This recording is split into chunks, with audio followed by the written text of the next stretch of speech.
KT ವೀಕ್ಷಕರಿಗೆ ನಮಸ್ಕಾರಗಳು. ಆ 599 ತೆಗೆದು ಎಲ್ಲವನ್ನೂ ಉಚಿತವಾಗಿ ಕೊಟ್ಟಿದ್ದೀವಿ. ಊಟ ವಸತಿಯಿಂದ ಹಿಡಿದು ಇವಳು ಯಾವುದೇ ಡಿಗ್ರಿ ಮಾಡಲಿ CA ಮುಗಿಸೋ ತನಕ ಅವಳು ಎಲ್ಲವನ್ನು ಕೂಡ ಉಚಿತವಾಗಿ ಮಾಡಿಕೊಡಿ ಅಂತೇಳಿ ಪೂಜ್ಯಗಳು ಹೇಳ್ಕೊಟ್ಟಿದ್ದಾರೆ. ಅಥವಾ ನೀವು ಸ್ಕೋರ್ ಮಾಡಬೇಕು, ಅವಾಗ ಅವಕಾಶಗಳಿರ್ತವೆ. ನೀವು ಯಾವುದೋ ಒಂದು 20-40 ಮಾರ್ಕ್ಸ್ ತಗೊಂಡು 35 ತಗೊಂಡು ಬಂದ್ಬಿಟ್ರೆ ಅವಾಗ ಕಷ್ಟ ಆಗುತ್ತದೆ. ಅದಕ್ಕಾಗಿ ಆ ಓದೋದ್ರ ಮೇಲೆ ನಿಮ್ಮ ಉದ್ಧಾರಕ್ಕೆ ನೀವು ಕಾರಣ ಆಗಬೇಕು ಅಂತ ಅದಕ್ಕಾಗಿ ಹೇಳಿದ್ದು. ನಮ್ಮ ವ್ಯವಸ್ಥೆಗೆ ಬಂದ ನಮ್ಮ ಆಡಳಿತಾಧಿಕಾರಿಗಳು ಅವರು ಕನಿಷ್ಠ ಒಂದು 40 ವರ್ಷಗಳಿಂದ ನಿರಂತರವಾಗಿ ಈ ಶಿಕ್ಷಣ ಸೇವೆಯಲ್ಲಿ ಇರ್ತಕ್ಕಂಥವ್ರು. ಅವರು LKGಯಿಂದ ಇವನ್ PG ವರೆಗೂ ಕೂಡ ಅಷ್ಟು ಜ್ಞಾನ ಇದೆ ಅವರಿಗೆ.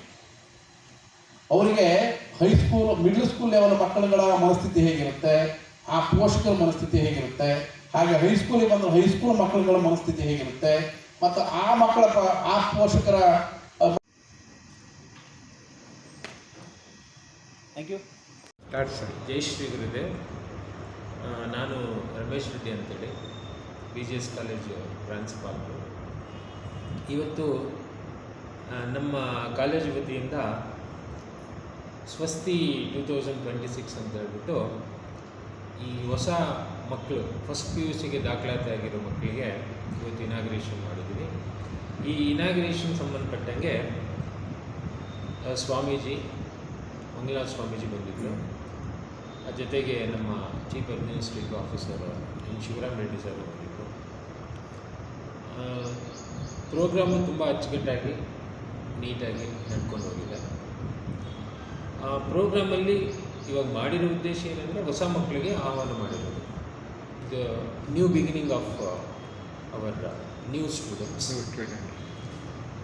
ಸೊ ಅದೇ ರೀತಿಯಲ್ಲಿ ಎಲ್ಲ ಪೇರೆಂಟ್ಸ್ ಬಂದಿದ್ದರು, ಮಕ್ಕಳು ಬಂದಿದ್ದರು. ಯಾಕೆ ಹೊಸ ಯಾರ್ಯಾರು ದಾಖಲಾತಿ ಮಾಡ್ಕೊಂಡಿದ್ರು ಎಲ್ಲ ಮಕ್ಕಳು ಬಂದಿದ್ದರು. ಅದ್ರ ಜೊತೆಗೆ ನಮ್ಮ ಈಗಿರುವಂತಹ ಮಕ್ಕಳು ಸೆಕೆಂಡ್ PUC ಮಕ್ಕಳು ಬಂದಿದ್ದರು. ಅಚ್ಚುಕಟ್ಟಾಗಿ ಪ್ರೋಗ್ರಾಮು ಮಕ್ಕಳೇ ಆರ್ಗನೈಸ್ ಮಾಡಿ ನೀಟಾಗಿ ಮಾಡ್ಕೊಂಡು ಹೋಗಿದ್ದಾರೆ. ಈಗ ನಮ್ಮ ಕಾಲೇಜಿಗೆ ಸಂಬಂಧಪಟ್ಟಂಗೆ ಹೇಳಬೇಕಂದ್ರೆ ಇಲ್ಲಿ ಕಾಲೇಜಲ್ಲಿ ನಮ್ಮಲ್ಲಿ ಫಸ್ಟ್ PUC ಸೆಕೆಂಡ್ PUC ಅಂದರೆ PUC ಮಟ್ಟಿಗೆ ಇವಾಗಿದೆ.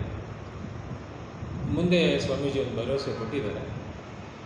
ಇದು ಮುಂದೆ ಹೆಂಗೆ ಬೆಳೆಸ್ಕೊಂಡು KGಯಿಂದ PGವರೆಗೂ ಮಾಡಬೇಕು ಅಂತ ಒಂದು ಉದ್ದೇಶ ಸ್ವಾಮೀಜಿಯಲ್ಲಿ ಇಟ್ಕೊಂಡಿದ್ದಾರೆ.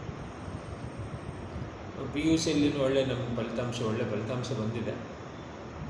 ಬಟ್ ಆ ನಿಟ್ಟಿನಲ್ಲೂ ಇನ್ನೂ ಮಕ್ಕಳು ಕೆಲವರು ಬಿಲ್ಡಿಂಗ್ ಅಂತ ಕೇಳ್ತಾರೆ. ಹಾಗಾಗಿ ಸ್ವಾಮೀಜಿ ಒಂದು ಆಶ್ವಾಸನೆ ಕೊಟ್ಟಿದ್ದಾರೆ. ನೆಕ್ಸ್ಟ್ ಇಯರ್ ಬೈ 2027 ಹೊಸ ಬಿಲ್ಡಿಂಗ್ ಒಂದು ಕಟ್ಕೊಡ್ತೀವಿ ಅಂತ ಒಂದು ಭರವಸೆ ಕೊಟ್ಟಿದ್ದಾರೆ.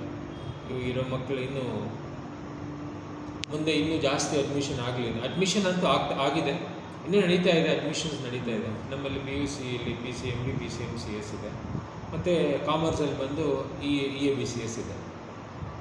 ಇಷ್ಟಿದೆ ನಮ್ಮಲ್ಲಿ ಅಂಥ ಕೋರ್ಸಸ್ಸು. ರಿಸಲ್ಟ್ಸು ಅಷ್ಟು ಉತ್ತಮವಾಗಿ ಬರ್ತಾ ಇದೆ. ಈ ಇಯರೂ 100% ರಿಸಲ್ಟ್ಸು ಬಂದಿದೆ. ಇನ್ನೂ ಅಡ್ಮಿಷನ್ಸ್ ನಡೀತಾನೇ ಇದೆ. ಅಡ್ಮಿಷನ್ಸ್ ಫುಲ್ ಆಗಿದೆ. ಬಟ್ ಈ ಸ್ಟಿಲ್ ಇನ್ನೂ BGS ಮೇಲೆ ಭರವಸೆ ಇರೋ ಮಕ್ಕಳು ಎಲ್ಲರೂ ಇನ್ನೂ ಬರ್ತಾ ಇದ್ದಾರೆ, ಕೇಳ್ತಾ ಇದ್ದಾರೆ ನಮ್ಗೆ ಅಡ್ಮಿಷನ್ಸ್ ಬೇಕು ಅಂತ.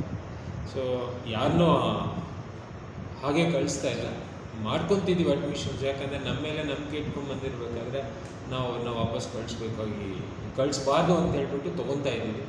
ನೋಡೋಣ ಅದು ನೆಕ್ಸ್ಟು ಹೇಗಾದ ಸ್ಟೆಪ್ಸ್ ಏನು ಮಾಡಬೇಕು ಅಂತೇಳಿ ಅದನ್ನು ಇಷ್ಟು ಇವತ್ತು ಆಗಿರುವಂತಹ ಕಾರ್ಯಕ್ರಮ ಚೆನ್ನಾಗಿ ನಡೀತು. ಆಮೇಲೆ ಕೆಲವು ಅತ್ಯುತ್ತಮ ರ್ಯಾಂಕ್ ಗಳಿಸಿರ್ತಾರೆ ಅಂಥವ್ರಿಗೆ ನಿಮ್ಮ ಕಾಲೇಜಲ್ಲಿ ಏನಾದರೂ ಹೆಚ್ಚಿನ ಪ್ರಾಮುಖ್ಯತೆ ನೀಡ್ತೀರಾ? 10th ಇವಾಗ ಮಕ್ಕಳು ತುಂಬ ಹೈ ಪರ್ಸೆಂಟೇಜ್ ಬಂದಿರ್ತಾರೆ. 600, 650, 610 ಎಲ್ಲ ಬಂದಿರ್ತಾರೆ. ಅವ್ರಿಗೆಲ್ಲ ತುಂಬ ಕಡಿಮೆ ಫೀಸಸ್ ಇರುತ್ತೆ. ಫೀಸ್ ಅಂದ್ರೂ ಅದರಲ್ಲಿ ತುಂಬ ಕಡಿಮೆ ಅಂದರೆ ತುಂಬ ಕಡಿಮೆನೇ ಅವ್ರಿಗೆ. ಈವನ್ ಹಾಫ್ಗಿಂತ ಇನ್ನೂ ಜಾಸ್ತಿನೇ ಕಡಿಮೆ ಇರುತ್ತೆ. ಯಾಕಂದರೆ ಇಲ್ಲಿ ಫಸ್ಟ್ ಪ್ರಿಫರೆನ್ಸ್ ಕೊಡೋದು ಮಕ್ಕಳ ಒಂದು ಎಜುಕೇಷನ್ ಪ್ರಿಫರೆನ್ಸ್ ಕೊಡ್ತೀವಿ. ಮಕ್ಕಳು ಚೆನ್ನಾಗಿ ಓದ್ತಿದ್ರೆ ಅವರಿಗೆ ಪ್ರೋತ್ಸಾಹ ಕೊಡಬೇಕು ಅನ್ನೋ ಒಂದು ಉದ್ದೇಶ ಇಟ್ಕೊಂಡು, ಎಸ್ಪೆಷಲಿ ಬಡ ಮಕ್ಕಳು ಬರ್ತಾರೆ ಕೆಲವರು. ಆ ಬಡ ಮಕ್ಕಳಿಗೆ ನಮ್ಮ ಕೈಯಲ್ಲಿ ಏನಾಗುತ್ತೋ, ಮಠದ ಕಡೆಯಿಂದ ಏನಾಗುತ್ತೋ ಅದನ್ನು ಮಾಡಬೇಕಂತ ಸ್ವಾಮೀಜಿ ಹೇಳಿದರು. ಆ ಥರ ಬಂದರೆ ಮಾಡಿಕೊಡಿ. ಯಾಕಂದರೆ ಅವರು ಓದೋ ಮಕ್ಕಳು ಓದೋಕ್ಕಾಗಲ್ಲ ಪಾಪ ಅವ್ರಿಗೆ. ಆದ್ರೂ ಅವರಿಗೆ ನಾವೊಂದು ನಮ್ಮ ಕೈಯಲ್ಲಿ ಏನಾಗುತ್ತೋ ಅದನ್ನು ಮಾಡೋಣ ಅಂತ ಹೇಳ್ಬಿಟ್ಟು ಒಂದು ಸ್ವಾಮೀಜಿ ಹೇಳಿದರು. ಸೊ ಹಾಗಾಗಿ ಅಂಥ ಮಕ್ಕಳಿಗೂ ಹೆಲ್ಪ್ ಮಾಡ್ತಾಯಿದ್ರು. ಆಮೇಲೆ ಇಲ್ಲಿ ಮಧ್ಯಾಹ್ನ ಊಟ. ಮಧ್ಯಾಹ್ನ ಊಟ ಎವ್ರಿ ಡೇ ಒಳ್ಳೆ ಊಟ, ಮತ್ತು ಇಲ್ಲಿ ಆ ಊಟ ಈ ಊಟ ಅಂತಲ್ಲ, ಒಳ್ಳೆ ಕ್ವಾಲಿಟಿ ಊಟನೇ. ಸ್ವಾಮೀಜಿ ಫಸ್ಟ್ ಹೇಳೋದಷ್ಟೇ, ಊಟ ಕರೆಕ್ಟಾಗಿ ಆ ಮಕ್ಕಳಿಗೆ ಚೆನ್ನಾಗಿ ಕೊಡಬೇಕು, ಕೊಡ್ತಾ ಇದ್ದೀವಿ ನೀಟಾಗಿ ಕೊಡಬೇಕು. ಸುಮ್ಮನೆ 10 ರೂಪಾಯಿಗೆ 5 ರೂಪಾಯಿ ಕಡಿಮೆ ಆಗಿದೆ ಅಂತೇಳಿ ಆ ಥರ ಮಾಡಬೇಡಿ, ತುಂಬ ಚೆನ್ನಾಗಿ ಕೊಡಿ ಮಕ್ಕಳಿಗೆ. ಅದು 100 ರೂಪಾಯಿ ಜಾಸ್ತಿ ಆದರೂ ಪರವಾಗಿಲ್ಲ, ಮಕ್ಕಳಿಗೆ ಒಳ್ಳೆ ಊಟ ಕೊಡಿ. ಅವರು ಚೆನ್ನಾಗಿ ಊಟ ಮಾಡಿದ್ರೆ ಚೆನ್ನಾಗಿ ಓದ್ತಾರೆ, ಫ್ರೆಶ್ ಆಗಿರುತ್ತೆ ಮೈಂಡು. ಹೊಟ್ಟೆ ಹಸಿಕೊಂಡು ಕ್ಲಾಸಲ್ಲಿ ಕೂತ್ಕೊಂಡ್ರೆ ಪಾಠ ಕೇಳಲ್ಲ ಅವರು. ಊಟ ಕೊಡಿ, ಚೆನ್ನಾಗಿ ಕೊಡಿ ಊಟ ಅಂತ ಹೇಳ್ತಾರೆ. ಸೊ ಮುಂದಿನ ಶೈಕ್ಷಣಿಕ ಡಿಗ್ರಿಗೆ ತುಂಬ ಬೇಡಿಕೆ ಇದೆ. ಡಿಗ್ರಿಗೆ ಅದನ್ನು ಹೊಸ ಬಿಲ್ಡಿಂಗು ಪ್ರಪೋಸಲ್ ಇದೆ. ಆ ಹೊಸ ಬಿಲ್ಡಿಂಗ್ ಬಂದ ಮೇಲೆ ಅದು ನೆಕ್ಸ್ಟು ಸ್ವಾಮೀಜಿ ಮಾಡಿಕೊಡ್ತೀನಿ ಅಂತ ಹೇಳ್ತಾರೆ. ಧನ್ಯವಾದ. Thank you. Thank you. ಜೈ ಶ್ರೀ.